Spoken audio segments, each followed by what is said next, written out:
اعوذ باللہ من الشیطان الرجیم بسم اللہ الرحمن الرحیم۔ لڑائی جھگڑوں اور بیجا مقدمے بازیوں سے بچنے کے لیے آپ کو طریقہ بتاتا ہوں۔ یہ لڑائی جھگڑوں کی جو اصل وجہ ہوتی ہے وہ کیا بنتی ہے کہ جب آپس میں جو دو لوگ ہیں ان کے معاملات خراب ہوتے ہیں کس طرح سے کہ ایک دوسرے کے مزاج کے خلاف کوئی کام ہوتا ہے تو اس کا بہتر طریقہ یہ ہے کہ جب آپ کسی پہ احسان کرتے ہیں یا کسی کے ساتھ اچھا کرتے ہیں، بدلے میں جب وہ آپ کے ساتھ برا کرتا ہے تو پھر آپ کو غصہ زیادہ آ جاتا ہے، تو لڑائی ہوتی ہے، تو لڑائی بڑھتے بڑھتے بہت آگے تک پہنچ جاتی ہے، یہاں تک کہ گھر تباہ ہو جاتے ہیں، آپس میں بھائیوں کی لڑائی کتنی آگے بڑھ جاتی ہے۔ اور باہر کی جو الگ بات ہوئی، گھروں کے اندر ہی اگر جو کہ اتنے قریب کے جو لوگ ہوں، اتنے قریب کے رشتے ہوں، ان میں اگر اتنا فساد جو ہے وہ بڑھ سکتا ہے تو باہر میں کتنا۔ تو یہ انسان کے لائق نہیں ہے، یہ جو ہاتھا پائی اور لڑائی اور یہ جھگڑے۔ انسان کو یہ زیادہ تر لڑائی جھگڑے ان لوگوں میں ہوتے ہیں جو کہ نفسیاتی طور پہ کمزور ہوتے ہیں، لوگ جذباتی زیادہ ہوتے ہیں اور وہ کمزور لوگ ہوتے ہیں۔ کچھ بعض اوقات کبھی انسان جو ہے نا وہ اس چیز کو جذباتی زیادہ ہو، جس کو کہے کہ بھئی تو جذباتی زیادہ ہے، وہ خوش ہونے لگ جاتا ہے، جی مجھے بڑا غصہ آتا ہے، میں بڑا بہادر ہوں۔ حالانکہ یہ ایسی بات نہیں ہے، بلکہ وہ کمزور انسان ہے، وہ نفسیاتی طور پہ کمزور ہے۔ وہ کوئی بھی اس کو جو ہے بے وقوف بنا کر اس کے غصے کا غلط استعمال کر سکتا ہے اور وہ اپنے ہی نقصان کا خود ذمہ دار ہے۔ تو اس کا جو بہترین حل ہے وہ یہ ہے کہ آپ عقل کے ساتھ چلیں، آپ وہ والا معاملہ اتنا کسی پہ ڈیپینڈ کریں ہی نہ، کسی سے اتنی امید لگائیں ہی نہ۔ جب آپ کسی سے امید نہیں رکھیں گے تو آپ بیجا کی جو ہیں معاملات، بیجا کی جو ہیں وہ کسی کو خوش کرنے کے لیے جو معاملات ہیں وہ نہیں کریں گے، لوگوں کو دکھانے کے لیے معاملات نہیں کریں گے۔ اس طرح آپ کی اپنی ذاتی زندگی کی بہت سارے اور بھی مسائل صحیح ہوں گے اور آپ صحیح ڈائریکشن میں عمل کریں گے، اور جو بڑا نقصان ہے، فسادات ہیں، ان سے بھی بچیں گے۔ اور خدا نخواستہ اگر اس طرح ہوتا ہے کہ کوئی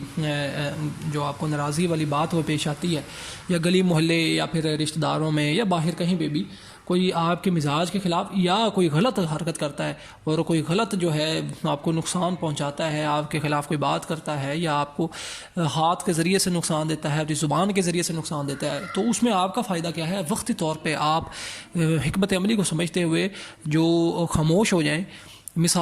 ایک مثال ہے کوئی آپ کا ہمسایہ جو ہے وہ بدتمیز ہے یا وہ اس طرح کا بے وقوف ہے کہ جو تنگ کرتا ہے بار بار، تو آپ اس کو بلائیں نا۔ وہ اگر آپ کو مطلب کہ تنگ کرتا ہے، جس طرح خاص طور پہ جو ہے گلی محلوں کے اندر جو معاملات ہوتے ہیں، سیوریج کے کافی مسائل ہوتے ہیں، اس وجہ سے بڑے لوگ تنگ کرتے ہیں، تو ان کا ایک حکمت عملی کے تحت جو ہے وہ اپنا وہ کوئی انداز یا لا اینڈ آرڈر کو سمجھتے ہوئے، حکمت عملی کو سمجھتے ہوئے اس کا سدباب کیا جا سکتا ہے۔ بہرحال اس چیز سے ضرور بچیں اور اپنے آپ کو کامیابی کی طرف لے کے جائیں، پیسہ کمانے کی طرف کوشش کریں، کاروبار کریں، تاکہ آپ ان فسادات، اور زیادہ تر کیوں ہوتے ہیں؟ پیسے کی کمی کی وجہ سے بھی ہوتے ہیں۔ آپ جذباتی طور پہ جو ہے وہ نفسیاتی طور پہ کمزور ہوتے ہیں لوگ، تو اور یہ چھوٹے چھوٹے معاملات میں لڑتے رہتے ہیں، پیسہ کماتے نہیں ہیں زیادہ، اور انہی معاملات میں وہ الجھے رہتے ہیں۔ کوئی گلی محلوں میں رہتے ہیں تو ان کے فسادات یا اپنے ہمسایوں سے تنگ ہیں، پیسہ کمائیں، زیادہ کوشش کریں، کاروبار میں آگے بڑھیں، آپ کسی اچھی جگہ پہ کوٹھی بنائیں، اپنے آگے جو ہے کامیاب ہوں، اپنی زندگی آسان بنائیں، اور دوسروں کے معاملات میں ٹانگ ہرگز نہ اڑائیں۔ 100 بار آپ نے کسی کے ساتھ اچھا کیا، لیکن ایک بار جو ہے آپ اس کے مزاج کے خلاف اگر کوئی حرکت یا بات کرتے ہیں تو وہ شخص جو ہے آپ کے خلاف ہو جاتا ہے۔ یہ انسانی بیہیویئر ہے۔ جب آپ اس چیز کو سمجھیں گے تو آپ دوسروں کو دکھاوے کے لیے جو آپ کرتے ہیں، دوسروں کو خوش کرنے کے لیے دکھاوے کے لیے جو کام کرتے ہیں، وہ ان کاموں سے بچ جائیں گے، دکھاوے کے کاموں سے، اور اپنے آپ کے نقصان سے بچا لیں گے، اپنے فائدے کے لیے کوشش کریں گے، اللہ تعالیٰ کی رضا کے لیے۔ پھر آپ جب کوئی کام کریں گے انسانیت کی بھلائی کے لیے، وہ پھر آپ اللہ تعالیٰ کی رضا کے لیے کریں گے، اس کا اجر و ثواب بھی بڑا عظیم ہوگا۔ لیکن کہ یہ قرآن پاک کا بھی فلسفہ ہے، اللہ تعالیٰ کمی پیش معاف فرمائے۔ قرآن پاک میں ایک جگہ آتا ہے، میں مفہوم عرض کرتا ہوں کہ اگر آپ نے میں وہ اس کی تشریح کر رہا ہوں یا تفسیر جو ہے وہ میں عرض کرنے کی کوشش کروں گا ایک آیت کے مفہوم کی تشریح، تو اس میں یہ تھا کہ جو آپ نے اگر کسی کو مدد کرتے ہو نا، ہیلپ کرتے ہو، تو اس کو جتاؤ نا۔ اگر آپ نے جتانا ہے نا تو آپ بے شک اس کی ہیلپ نہ کرو، یا مطلب آپ نے اگر اس کو سنانی ہے یا باتیں سنانی ہے تو آپ کا وہ ہیلپ کرنا بھی اس کے لیے آپ کے لیے بہتر نہیں ہے۔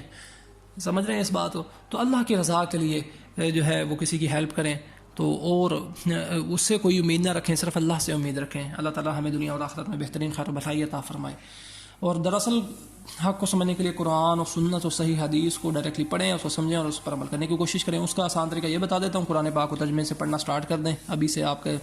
بہت سارے مسائل حل ہوتے جائیں گے۔ اور جو آپ کو جہاں مشکل پیش آتی ہے، نظریات، عقائد، اعمال، یا جو بھی فیلڈ آف لائف میں کوئی بھی مسئلہ پیش آتا ہے، تو آپ سب سے پہلے اس کو قرآن